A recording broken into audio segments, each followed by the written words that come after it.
ಮಾಧ್ಯಮದ ಸ್ನೇಹಿತರೆ, ತಮ್ಮೆಲ್ಲರಿಗೂ ಗೊತ್ತಿರೋ ಹಾಗೆ 13ನೇ ತಾರೀಕು ಕೆಲವೇ ಮಂದಿಗಳು ಯಾರನ್ನೂ ಕೂಡ ಗಣನೆ ತಗೊಳ್ಳದೇನೆ ಏಕಾಏಕಿ ಇತ್ತೀಚೆಗೆ ಬಂದ್ ಕರೆ ಕೊಡ್ತಕ್ಕಂಥದ್ದು ಸರ್ವೇ ಸಾಮಾನ್ಯ ಆಗಿಬಿಟ್ಟಿದೆ. ವಿಶೇಷವಾಗಿ ಕರ್ನಾಟಕ ರಕ್ಷಣಾ ವೇದಿಕೆ 13ನೇ ತಾರೀಕಿಗೆ ಬಂದ್ಗೆ ನಮ್ಮ ಬೆಂಬಲ ಇಲ್ಲ. ನಾವು ಯಾವಾಗಲೂ ಕೂಡ ಬಂದನ್ನು ವಿರೋಧ ಮಾಡ್ತಾನೆ ಬಂದಿದ್ದೀವಿ. ಬಂದು ಯಾವಾಗಲೂ ಕೂಡ ಒಂದು ಸಾತ್ವಿಕ ಅಂತ್ಯ ಕಾಣಬೇಕು. ಈ ಬಂದ್ನಿಂದ ಯಾವುದು ಕೂಡ ಸಾತ್ವಿಕ ಅಂತ್ಯ ಕಾಣ್ತಾ ಇಲ್ಲ ಅಂತಕ್ಕಂಥದ್ದನ್ನ ನಾವು ಭಾಳ ವರ್ಷಗಳಿಂದ ನೋಡ್ತಾ ಬಂದಿದ್ದೇವೆ, ಸುಮಾರು 2.5 ದಶಕಗಳಿಂದ. ಮತ್ತೆ ಬಂದ್ ಅಂತಕ್ಕಂಥದ್ದು ಸರ್ಕಾರಕ್ಕೆ ಮತ್ತೆ ಆಡಳಿತಕ್ಕೆ ಚುರುಕು ಮೂಡಿಸುವಂತ ಒಂದು ವ್ಯವಸ್ಥೆ ಆಗಬೇಕು, ಅದು ಆಗ್ತಾ ಇಲ್ಲ.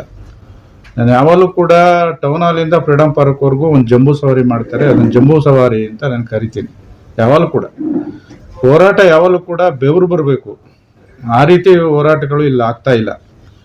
ತನ್ನ ಸ್ವಯಂ ಈ ರೀತಿಯ ವಾತಾವರಣನ ಈ ರಾಜ್ಯದಲ್ಲಿ ಸೃಷ್ಟಿ ಮಾಡಿರ್ತಕ್ಕಂಥದ್ದು ನಿಜವಾಗ್ಲೂ ಶೋಚನೀಯ.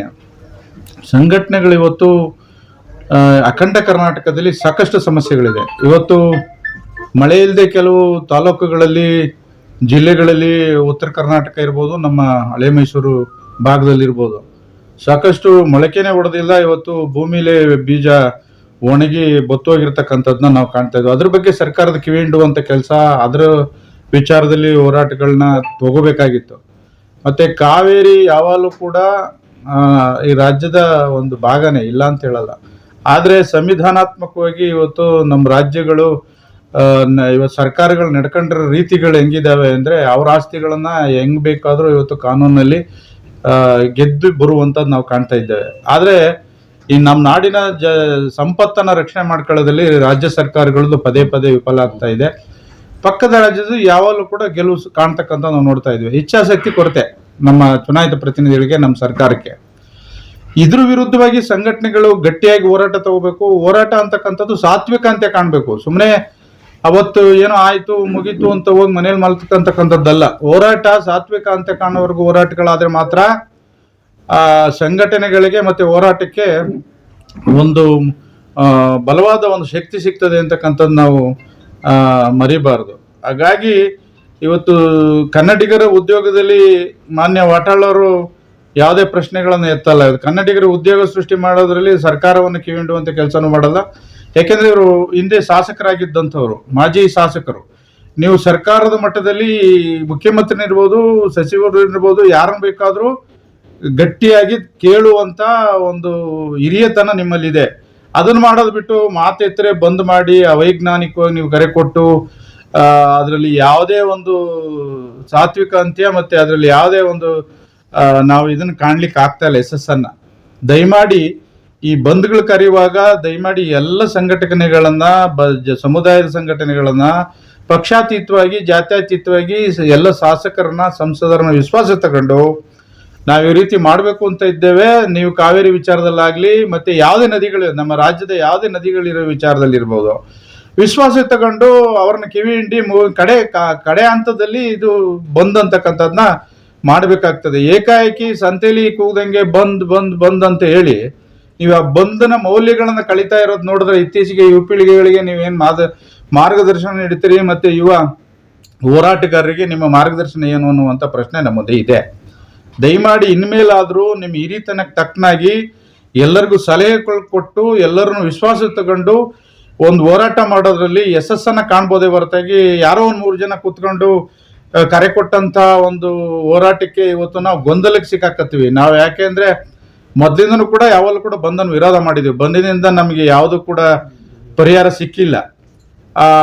ಅಂದ್ರೆ ಹೋರಾಟದಿಂದ ನಾವು ಸಾಕಷ್ಟು ಯಶಸ್ಸನ್ನು ಕಂಡಿದ್ದೇವೆ.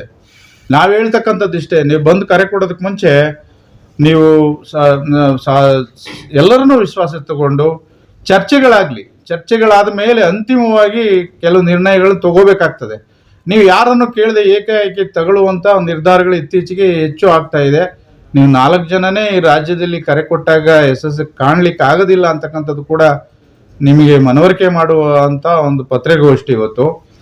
ವಿಶೇಷವಾಗಿ ಇವತ್ತು ಬಂದ್ ಮಾಡುವಂಥ ಸ್ಥಿತಿಲಿ ಯಾರು ಇಲ್ಲ ಅನ್ನುವಂಥದ್ದು ಕೂಡ ನಮ್ಗೆ ಗೊತ್ತಿದೆ. ಜನರ ಇವತ್ತಿನ ಪರಿಸ್ಥಿತಿ ತನ್ನ ದಿನನಿತ್ಯದ ದುಡಿಮೆನೇ ಅವರಿಗೆ ಕಷ್ಟಕರವಾಗಿರುವಾಗ ನೀವು ಅವ್ರ ಬದುಕನ್ನು ಕಸ್ಕೊಳ್ಳೋದಿದೆಯಲ್ಲ, ಅದು ಒಳ್ಳೆ ಬೆಳವಣಿಗೆ ಅಲ್ಲ. ಸಾಕಷ್ಟು ಹೋರಾಟಗಳಿದಾವೆ. ಇವತ್ತು ಶಿಕ್ಷಣ ಸಾಕಷ್ಟು ಅಧೋಗತಿಗೆ ಹೋಗ್ತಾ ಇದೆ, ಶಾಲೆಗಳು ಮುಚ್ತಾ ಇದೆ, ಅದ್ರ ಬಗ್ಗೆ ಹೋರಾಟ ಇರಲಿ. ಇವತ್ತು ರೈತನಿಗೆ ಸಿಗ್ಬೇಕಾದಂತ ಬೀಜ ಮತ್ತೆ ಬಿತ್ತನೆ ಬೇಕಾದಂತ ಸವಲತ್ತುಗಳು ಸಿಗ್ತಾ ಇಲ್ಲ, ಅದ್ರ ಬಗ್ಗೆ ಕಠಿಣವಾಗಿ ಹೋರಾಟ ತಗೊಳ್ಳಿ ಸ್ವಾಮಿ. ಅದ್ ಬಿಟ್ಬಿಟ್ಟು ನೀವು ಬಂದ್ ಅಂದ್ರೆ ಕಾವೇರಿ ಒಂದೇ ಬಂದ್ ಕೊಡೋದ್ರಿಂದ ಅರ್ಥ ಏನಿದೆ ಅಂತಕ್ಕಂಥದ್ದು ಚರ್ಚೆ ಆಗ್ತಾ ಇದೆ. ಮತ್ತೆ ಪಕ್ಕದ ರಾಜ್ಯದವರು ಕೂಡ ಒಂದು ವಿಶ್ವಾಸದಲ್ಲಿ ಮಾತಾಡೋಣ ಅಂತೇಳಿ ಅವರೇ ಇಲ್ಲಿ ಮುಖ್ಯಮಂತ್ರಿಗಳಿಗೆ ಅವರು ಮಾತುಕತೆ ಮಾಡಿದ್ದಾರೆ. ಅದಕ್ಕೆ ಅವಕಾಶ ಮಾಡಿಕೊಡಿ, ನೋಡೋಣ ಅವ್ರು ಏನ್ ಚರ್ಚೆ ಮಾಡ್ತಾರೆ. ಚರ್ಚೆ ಅಂತ್ಯ ಏನು ಮತ್ತೆ ಅದು ಪ್ರಾರಂಭ ಏನು ಅಂತ ನೋಡೋಣಂತೆ ಸೂಕ್ಷ್ಮವಾಗಿ. ಸರ್ಕಾರ ಆಡಳಿತ ನಡೆಸುವಂತ ಸಂದರ್ಭದಲ್ಲಿ ಅದನ್ನ ಕಾರ್ಯಗತ ಮಾಡಬೇಕಾಗಿರೋದು ಸರ್ಕಾರ ಮತ್ತೆ ಕಾರ್ಯಾಂಗ, ಶಾಸಕಾಂಗ. ನಾವು ಹೋರಾಟ ಮಾಡ್ಬೋದು, ಆದ್ರೆ ಅವ್ರು ಏನ್ ಚರ್ಚೆಗಳಾಗ್ತದೆ, ಪಕ್ಕದ ರಾಜ್ಯದ ಮುಖ್ಯಮಂತ್ರಿ ಬಂದು ಏನ್ ಅವರ ಇದೇನು ಅನ್ನುವಂಥದ್ದು ಕೂಡ ನಾವು ಅವಕಾಶ ಕೊಡದೇನೆ ಅವರ ಒಂದು ಹೇಳಿಕೆನ ನಾವು ತಿಳ್ಕೊಳ್ಳದೇನೆ ಏಕಾಏಕಿ ಅವರು ಬರೋದು ಬೇಡ ಇವರು ಬರೋದು ಬೇಡ ಅನ್ನುವಂಥದ್ದು ಇದೆಯಲ್ಲ, ಅದು ಸರಿಯಾಗಿ ಕಾಣ್ತಾ ಇಲ್ಲ. ದಯಮಾಡಿ ನಾವ್ ಹೇಳ್ತಕ್ಕಂಥದ್ದು ಮಾನದಂಡ ಏನಂದ್ರೆ ಬಂದು ಅಂತಿಮ ಅಲ್ಲ, ಅದನ್ನ ನಿಲ್ಲಿಸುವಂಥದ್ದಾಗಲಿ. ಮುಂದಿನ ದಿನಗಳಲ್ಲಿ ಹೋರಾಟಗಳಾಗಲಿ, ಶಾಸಕರ ಮನೆ ಮುತ್ತಿಗೆ ಹಾಕಿ, ಸಂಸದರ ಮನೆ ಮುತ್ತಿಗೆ ಹಾಕಿ, ಅವ್ರಿಗೊಂದಿಷ್ಟು ಒಂದು ದಿನದಲ್ಲಿ ನಮ್ಮ ರಾಜ್ಯದ ಮತದಾರರ ಬಗ್ಗೆ ಚಿಂತನೆ ಮಾಡುವಂಥದ್ದು ಮಾಡಿ. ಯಾಕಂದ್ರೆ ಇತ್ತೀಚೆಗೆ ರಿಯಲ್ ಎಸ್ಟೇಟ್ ಸರ್ಕಾರಗಳು ಬರ್ತಕ್ಕಂಥದ್ನ ನೀವು ಕಂಡಿದ್ದೀರಿ, ಅದ್ರ ಬಗ್ಗೆ ನಿಮ್ಮ ಧ್ವನಿ ಇಲ್ಲ.